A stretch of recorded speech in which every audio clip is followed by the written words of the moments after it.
equality to all of its members. Is there such a thing in Islam? Is there equality of faith?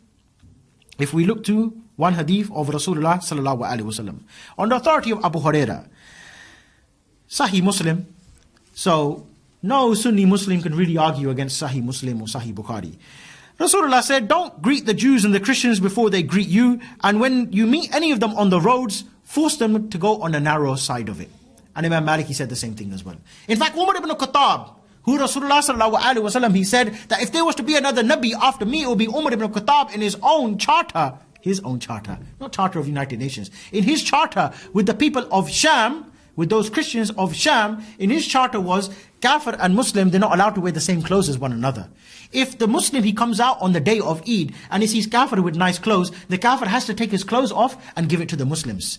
The Kafir, when he walks inside the street, he has to wear a red belt around his neck, and he has to have his forehead shaved, and he has to wear two shoes which are different from one another. He's not allowed to walk on the pavement. He has to walk in the middle of the road, and he has to ride on a mule. And that's only for the adults, not for the children. And you can see how Islam would make the child become a Muslim. The kafir, or the child growing up in a state of kufr, he will turn to Islam. Why? Because the child will be walking along with his dad. He said, Dad, yeah, why you got your forehead shaved? I don't know whether these Muslims, they make me do it. Why you got to walk? Why can't you ride the animal? Like the Muslims, they ride the animal like this. Why are you walking with both legs dangling on the side of the donkey?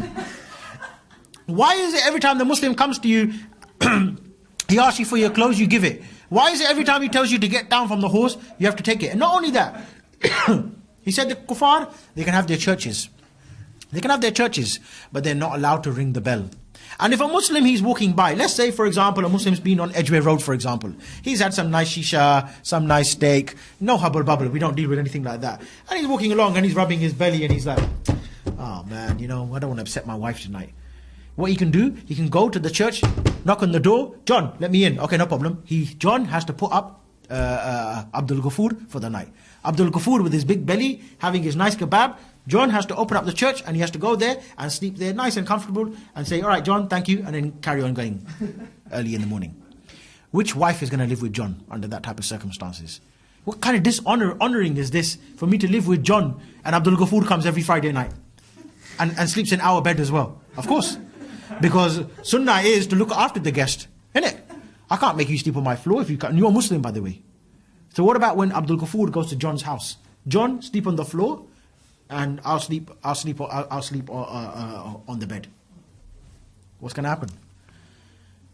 Tracy's going to be on the floor thinking, my husband, he's got a forehead shaved, and this one, look at this one, Khattab, mashallah. Which one's more attractive? We're not gay, but I'm just saying. A man with his forehead shaved and one belt around his neck and two different colored shoes, or Amir Khattab. Amir Khattab, we're talking about here now, with that nice Chechen hat, big beard, you know, a bit to the side, yeah? And he's got the badges there, la ilaha illallah, la ilaha illallah, yeah? And he's got a big gun, and he's got a big camouflage jacket on, nice boots, gloves as well. Even if he's got a couple of fingers missing, still looks attractive. Yeah? What's Tracy going to do? John's in for a problem. He just let him in for a kebab, he lost his own wife as well. So everyone's going to become Muslim. That is, my dear brothers, the Islamic State.